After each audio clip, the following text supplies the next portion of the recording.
All the planning for the Innsmouth diorama is essentially finished, and I think it was time well spent.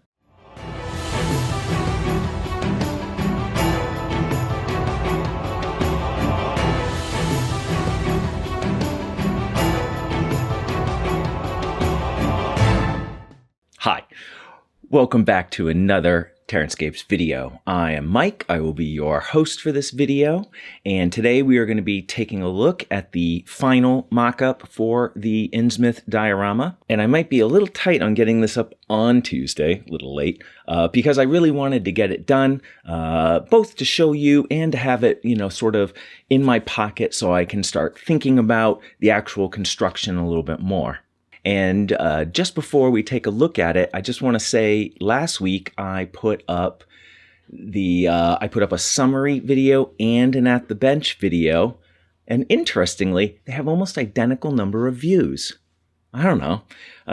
So hopefully that means people are finding what works best for them. And before we take a look at it, one last tidbit is that I have a notable mention at the end of this video, so I hope you will stick around to the end of the video to see that. But for now, it's time to go over to the bench and take a look at the mock-up. So here you see the carriage.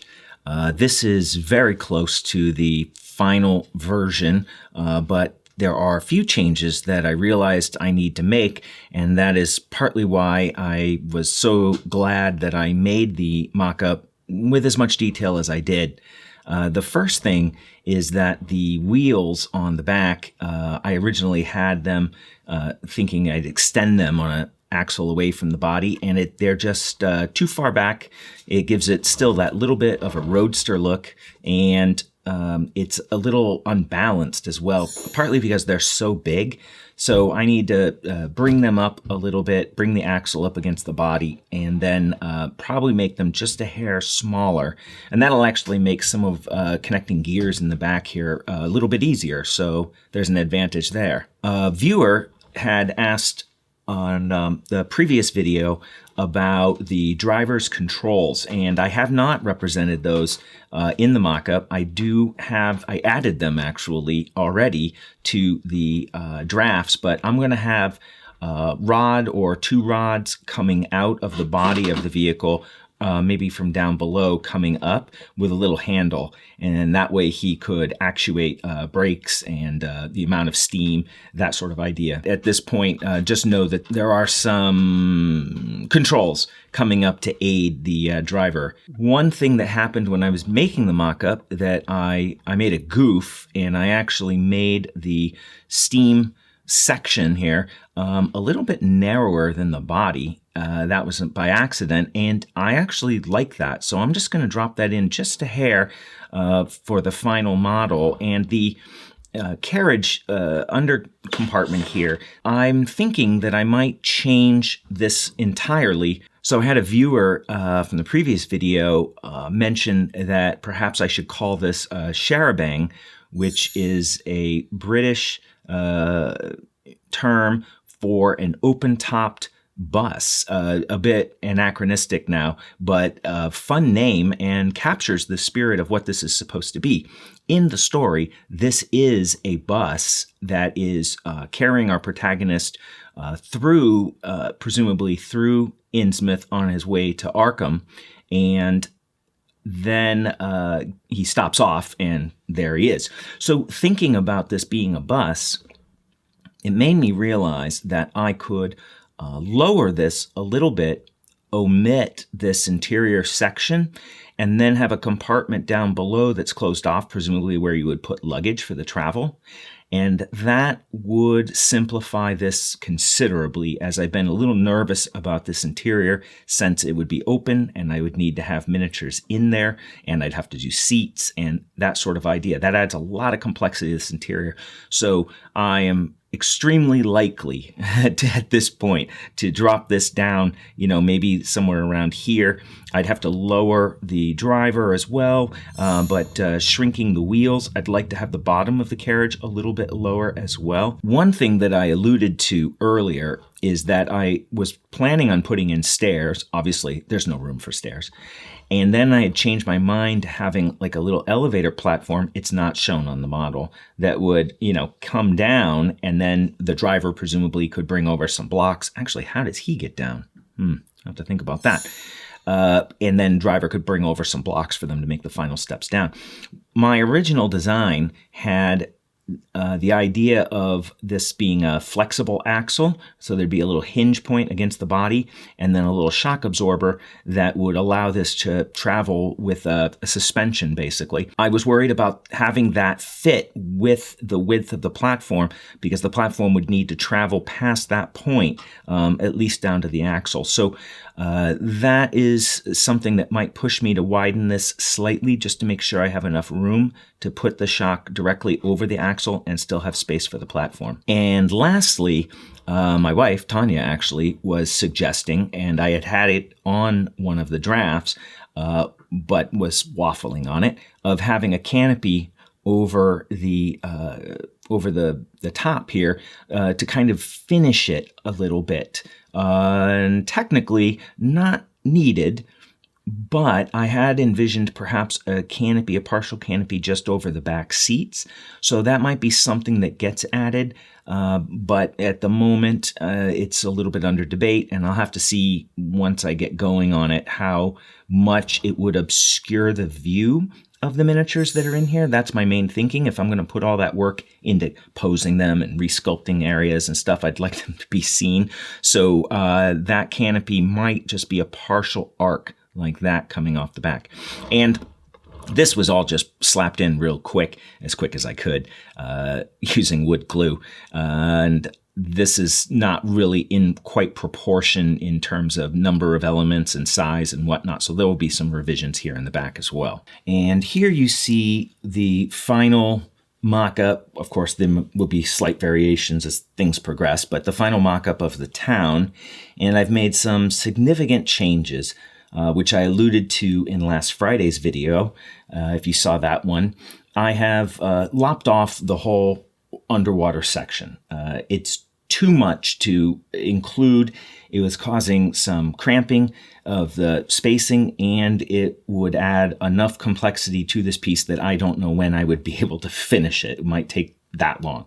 So I decided to drop that and leave in a section of water. This will be the stone breakwater wall that goes around the harbor, and then have that cut off like this, and then just have this be finished. Some of the angles are a little wonky here. But I maintained the overall dimensions of the display, and that allowed me to push these buildings back some, which was very helpful because I want to have the roof lines continue a bit, and some of these buildings were about to get cropped very, very shallow.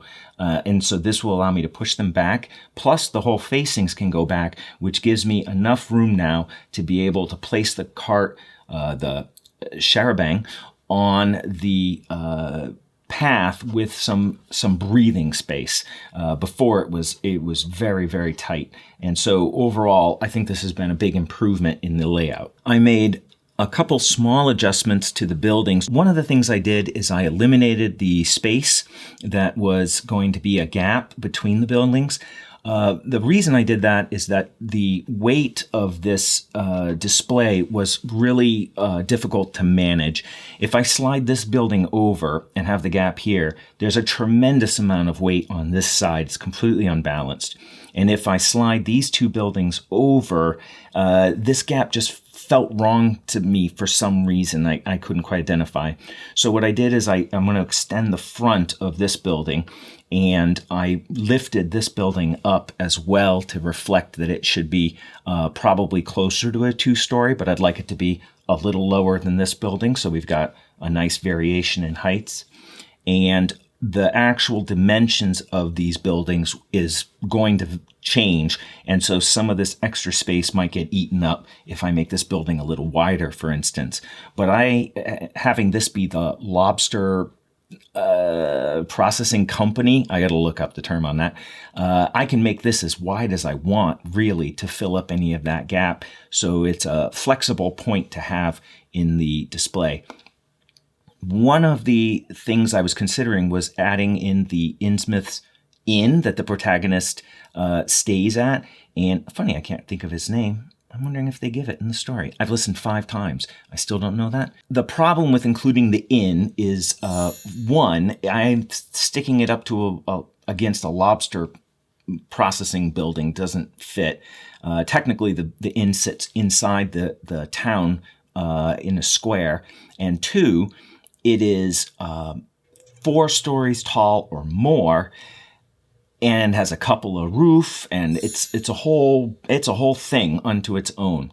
And while I could fudge all of this and just stick it in here and make it shorter, and 99% of the people who look at this diorama will never notice that the Gilman's house is in the wrong place and the wrong height, it just doesn't work. I don't think so. Luckily I have all these plaster cast things that I will never use maybe, but here I am using them. And so I've stacked some up to represent the lobster trap stacks that might be present, maybe a couple barrels in the corner. And I realized that I need some foreground interest, something to give this a spot to start your eye going into the piece. And so there's now enough room here that I can do that. So I'm going to stack up some lobster traps in here. We'll see how that comes along once I start building lobster traps. But that gives me a chance to include something in the foreground, maybe with some colored buoys that, would use to mark them when they're placed in the water. That sort of idea, and that will give me a way to break that up. Of course, not shown anywhere here are the residents, and I will be adding miniatures and residents in miniature form at a couple spots in the diorama, and that will help also visually tie in some areas and prevent things from feeling a little too empty. Oh, last thought is that I can have water here, and this is a little tight for the water, so I might try to eke out just a little more, put in the water, and then I would still have a place to put a deep one kind of climbing out. They're like frogmen, bigger and scarier, kind of maybe peeking out of the water here to bring back some of that essence of threat from the ocean, but not have to encompass the whole, arrangement that I had planned for the underwater scene. So I'm going to look to maybe capture a little bit more space here, and that would give me some room to play with that, which is something I'd really like to include. So that's where it's at right now, and I'm currently waiting for miniatures that I ordered for the passengers to arrive from a company in the UK. I can't remember the company, but I will tell you later.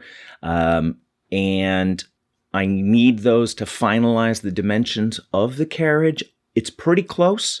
I think it's all right, but I just want to double check the width, and especially for the elevator, is that enough space? Because that's going to drive the width of the carriage pretty specifically. And I'd like to do the carriage first because it's the most interesting and intimidating for me. I really feel like I'm pushing myself into some really new areas.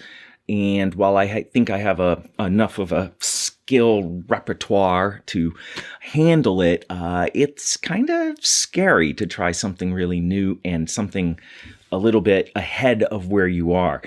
A side tangent, real quick. In teaching, there's a theory of how to help students learn new things. They say you want to make a bridge, and so you target their zone of proximal knowledge, which means at the very limit of where they're at is where you can hit the next target. You don't want to go too far above because there's a gap there and they're lost.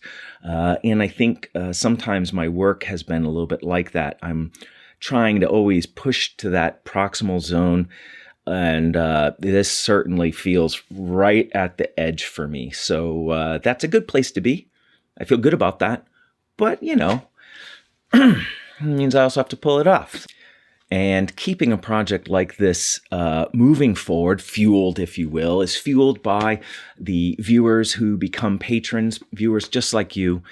So if you're excited about this project and where it's going to go, then becoming a patron really helps to allow me to explore these these new zones of skills and artistic attempts. And don't forget, you also get bonus content over there, posts, links to companies I find, insights into how I've been feeling about Terranscapes, where I want to take it, resources, photos for your reference. There's a ton of stuff over there. I spend too much time putting up stuff. So if that's a interest to you and you want to get a little extra behind the scenes, then Patreon is definitely a way to go for that. And for the notable mention today, it is TableTop Spot. Eric, he has put up a video recently that describes how to handle pouring resin into silicone molds. He's been casting Herstarts blocks in resin for his own projects, and he did an excellent walkthrough on all the basics that you need to know about how to do good, simple resin casts. It's the perfect place for any beginner to go. And when I watched the video, I was like, oh God, I got to share this. So if that's anything that's intriguing to you, if you've ever thought about getting into resin casting and working with molds, you should definitely check it out. And I'll put a link to that video in the description down below. So thank you so much I forgot to thank you at the beginning. Thank you so much for joining me, especially if you finished this video. And I always appreciate you stopping in to see what things are going on in my little world here. And next video should show some construction starting. At least I hope so. So if you're interested in seeing it move from the mock-up to the actual work, then hopefully you will come back to see that, because you know that I will be back soon with another Terranscapes video.